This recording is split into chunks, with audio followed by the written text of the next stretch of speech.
¿Hay desconexión del gobierno nacional con la realidad? Andrés Macías es docente e investigador del Centro de Investigaciones y Proyectos Especiales de la Universidad Externado de Colombia, experto en políticas públicas y nos acompaña a esta hora de la mañana. Andrés, buenos días. Diego, buenos días a ti y a toda la audiencia de Caracol. Cuando usted analiza juiciosamente lo que ocurrió ayer, ¿nota una desconexión con la realidad por parte del presidente Duque? Bueno, frente a lo que sucedió ayer, hay dos cosas que vale la pena analizar. Una de las principales banderas que motivó las movilizaciones del día de ayer, que motivó la salida y la invitación del Comité del Paro, tenía que ver con la reforma tributaria. Y la reforma tributaria tiene unos matices que sí llevarían a plantear que existe una posible desconexión entre el gobierno nacional y la sociedad, y también frente a los líderes políticos. De ahí podemos entender ese rechazo de muchos de los líderes políticos a esa reforma. Sin embargo, también hay que tener en cuenta que en lo que nos queda de periodo presidencial es fundamental revisar la generación de ingresos para mantener todos los apoyos que el gobierno le está dando a la población en medio de la pandemia. Entonces sí hay desconexión, pero sí es importante revisar de dónde salen los ingresos para el quehacer del Estado en los meses que vienen. Claro, en 2019, a finales, estamos hablando de los meses de septiembre, octubre, noviembre, hubo marchas, hubo protestas, hubo desmanes, hubo vandalismo, ataques a CAI, bueno, hubo también escenas muy dramáticas.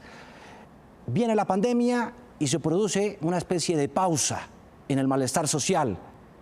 Y hoy, con circunstancias de agravación, como por ejemplo el alto desempleo, el hambre y otra serie de circunstancias, como por ejemplo de carácter político, como la reforma tributaria y demás, desencadenan esto. ¿Cómo lo analiza usted? Yo creo que esto es una continuación de las movilizaciones de noviembre del 2019. Lo que sucedió fue que la cuarentena o la pandemia como que calmó los ánimos, postergó la movilización. Durante el 2020 por eso no vimos de nuevo esas movilizaciones que se habían empezado a generar en noviembre del 2019. Y este año, a principios de este año, empezó a movilizarse nuevamente, a surgir ideas y objetivos detrás de aquellos líderes del Comité del Paro, hasta que llegó esta reforma tributaria que impulsó, le dio un nuevo aire a esas movilizaciones que ya venían desde el 2019, y eso fue lo que vimos hoy, un nuevo impulso que se le dio a este Comité del Paro, que llevó a que la población saliera masivamente, incluso en medio de pandemia, incluso en medio de ese tercer pico que estamos viviendo. Permítame hacer un paréntesis. Está bien demarcado el que una cosa son las marchas y el malestar social y económico, y otra distinta el vandalismo, los saqueos, pero ¿hay detrás de todo eso algún tipo de interés oculto por parte de políticos, por parte de quienes quieren que haya río revuelto para pescar allí? ¿Usted cómo lo ve? Sí hay una clara intención política, especialmente porque este año es un año electoral. Y en un año electoral todos los actores involucrados, todos los actores interesados van a querer siempre aprovechar cualquier momento, cualquier mecanismo para volver a recolectar esos votos que se van a venir construyendo en los próximos meses, que es muy diferente a lo que se vivió en 2019. En 2019 no había tantos intereses políticos y sobre todo electorales detrás de estas movilizaciones.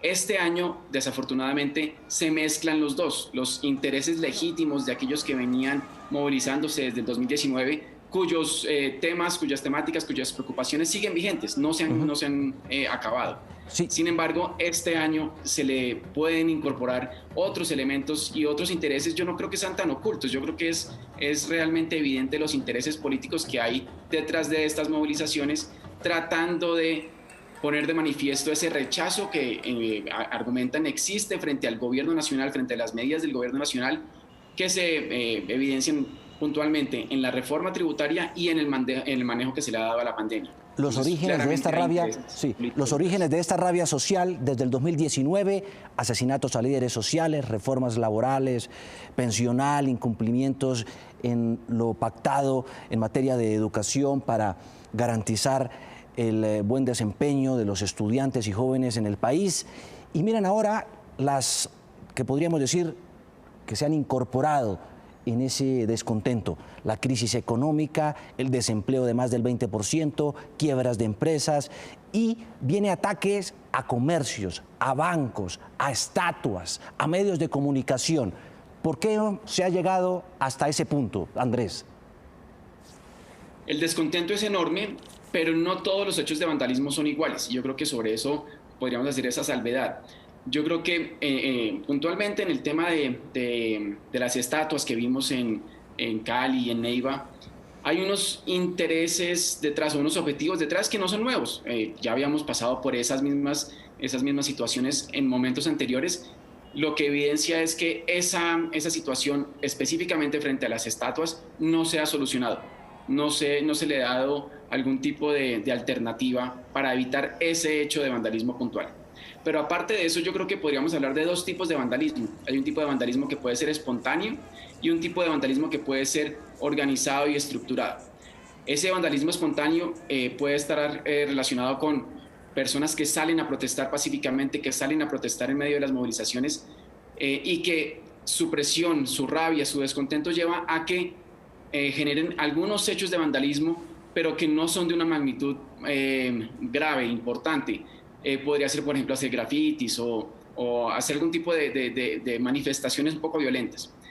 Sin embargo, existe ese otro vandalismo que sí está organizado, que sí está estructurado, que posiblemente está financiado por algunos actores que tienen intereses detrás, y que ese vandalismo estructurado sí tiene unos objetivos claros, que son esos objetivos que tienen un impacto simbólico, como por ejemplo el daño a la infraestructura pública, a las cámaras, a los bancos, a los edificios públicos. Ese vandalismo es mucho más, tiene un impacto mucho más fuerte, y es precisamente lo que se viraliza mucho más. Claro. Daños a bancos, daños a infraestructura pública y ataques sistemáticos a la policía que sale a tratar de garantizar esa protesta social, y que quienes no están participando en las marchas no se vean afectados por estas. El fiscal ayer habló de unas capturas de más de una docena de presuntos, ¿no?, delincuentes relacionados con ese tipo de grupos violentos.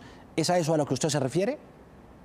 Exactamente, a ese vandalismo estructurado, organizado, que tiene unos objetivos específicos, que son los que terminan siendo afectados y viralizados en redes a lo largo del día. Sí. ¿Qué incidencia y qué rol han tenido en todo este ambiente tan caldeado las redes sociales, a su juicio? Pues las redes lo que hacen es comunicar más rápidamente y generar esa rabia entre los manifestantes y también entre quienes no salieron a manifestar. Los videos que vimos desafortunadamente llevan a que quienes no estaban en las calles pudieran saber qué estaba pasando y pudieran alimentarse de esa rabia que se veía en los videos. Los videos que se pasan por redes sociales llevan a que la gente se sintonice tanto con los que están manifestando como con los que no. Depende del objetivo del video que se está transmitiendo por redes. Entonces es un mecanismo de difusión enorme, muy peligroso, precisamente porque incentiva más esa rabia, incentiva más ese descontento, incluso en quienes no salieron a las calles. Para rematar, le pido solamente a modo de conclusión, ¿cuáles pueden ser las posibles soluciones a este panorama tan crítico?